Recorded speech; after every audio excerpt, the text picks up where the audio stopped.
Alright everybody, buckle up because today we're diving into one of the weirdest, most charming, and honestly most confusing pieces of Sonic media ever created. The Sonic the Hedgehog OVA. And no, I'm not talking about Sonic X, not Sonic Prime, I'm talking about peak 90s Sonic energy. Metal Sonic, a president with an oddly furry daughter, Sonic drinking apple juice like he's obligated to do so. The thing is legendary, but only in the most underground, I had the VHS and nobody believed me way possible. So before we run at full speed into Planet Freedom, let's explain what this is. Back in 1996, Japan had a 2-episode Sonic anime. It later got stitched together and released in the US as a 1-hour movie. No giant continuity, just Sonic, Tails, Knuckles, and Eggman in a completely original world that exists nowhere else in the franchise. It's basically Sonic fanfic that someone actually funded. And honestly, it's kind of magical. The Sonic OVA takes place in a world called Planet Freedom. It's divided into 2 layers, the Land of the Sky, the Land of Darkness. Basically floating islands in a grimy cyberpunk wasteland. So yes, this movie somehow predicted Sonic Frontiers and Shadow 05 at the same time. Let's talk about Sonic himself. OVA Sonic is probably the purest representation of the 90s. I don't care, but actually I care a lot. Hero energy. He pretends to hate responsibility, is aggressively chill, drinks grape soda like it's a brand deal, talks like he hasn't slept since Sonic CD, and honestly, I kind of love him here. He doesn't feel like a corporate mascot, he feels like a real, slightly unhinged blue teen hedgehog who would definitely skateboard inside of a mall. In this movie, he's not a hero of the world, or, part of Gun or the Resistance, nothing like that. He's a wanderer, a drifter, a Ronin samurai type character. He avoids authority even when the president who, begged him for help. He isn't a soldier, he's a free spirit in the world of ruins and machines. This version of Sonic is almost mythical, like a hero from an old epic. Tails, I wasn't really a big fan of this one. Tails, he's adorable, energetic, and for some reason sound like his nose is stuffy. Knuckles, he shows up wearing a cowboy hat because reasons, I guess. Then there's the president. Yes, Planet Freedom has a president. And he has a daughter named Sarah who, oh my god, cries a lot, gets kidnapped a lot. Cat girl's a little too hard. She is the definition of only in the 90s anime. Robotnik in the OVA is surprisingly good. He pulls off an Oscar-worthy fake good guy to trick Sonic performance, and it actually works. But the main attraction here is Metal Sonic. This is one of the best appearances. Metal Sonic isn't just a robot clone. He's Sonic's dark reflection. He's cool, ruthless, unstoppable, and not gonna lie, he has one of the best dramatic death scenes in Sonic history. There is only one Sonic. Ooh, chills every time. I actually love this version of Robotnik. He's less Saturday morning villain and more of a mad scientist dethroned by his own creation. Robotnik's role in this story represents old world technology gone too far, a creator fearing his own creation, a scientist trying to correct a mistake. He's desperate but almost tragic. This is the most cyberpunk tragic version of Robotnik ever animated. Another reason I love this version of Metal in the OVA is because he isn't just a robot. He is literally created from Sonic's DNA and memories, his thoughts, his feelings, his instincts, as the movie tells us, of course. This means Metal Sonic isn't just copying Sonic's speed, he's copying who Sonic is, like the dark side of your soul. His tragic line before dying, there is only one Sonic, except he can't be Sonic. Sonic is a free spirit, as I've stated already. Free, full of emotion. Metal Sonic has power, yeah, but lacked the soul. This scene is shockingly philosophical for a Sonic film. As far as the plot goes, it doesn't take place on Mobius or Earth as we know it. Instead, the world is called Planet Freedom. The planet is split into 2 main realms, Land of the Sky, Land of the Darkness, like I've mentioned before. And here's the kicker, the Land of the Darkness looks suspiciously like a destroyed real world Earth, complete with ruined buildings and busted highways. This implies a post-apocalyptic timeline where humanity wiped itself out. Sonic's world isn't a new world, it might be the world after us.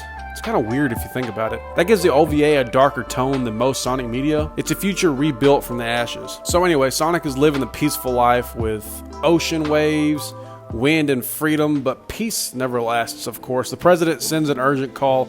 Dr. Robotnik has returned, and he brings a warning. He claims his mechanical empire in the Land of Darkness has fallen to the rogue creation, a threat powerful enough to destroy the floating world above. Robotnik begs Sonic for help.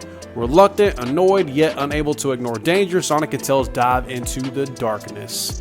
Sonic and Tails enter the ruined machine-covered world below the sky. They descend into Robotnik's old base, eerie, industrial, silent, and suddenly a massive metal figure drops from above.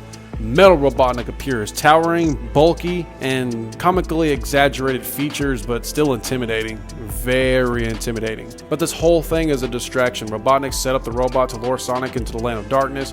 Why? To get Sonic into position for his real plan.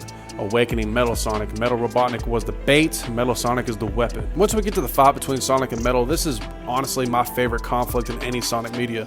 I'm honestly hoping that Paramount takes notes from this fight for the 4th Sonic movie, because this fight is more than just a battle of speed. It's identity versus imitation, free will versus programming, soul versus machine.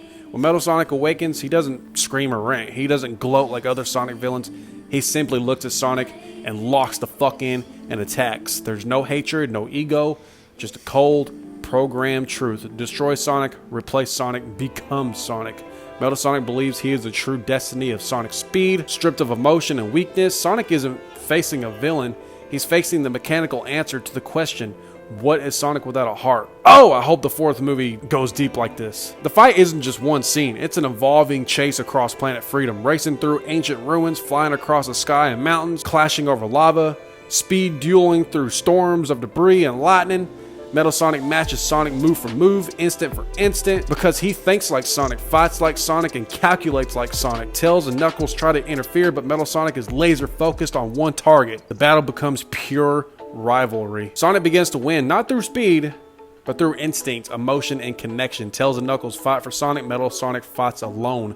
And for the first time, cracks appear not in Metal, but in Serenity. Metal Sonic begins to hesitate. I guess he was starting to feel in a strange way, I guess you could say, as if it's Sonic's heart copied it into his circuits, trying to wake up or something, but pride and programming overrode it. The climax takes place above molten lava, symbolic of rebirth and destruction. Metal Sonic's body begins to fail, but he refuses to surrender. He would rather burn and prove he is the real Sonic than exist as a copy.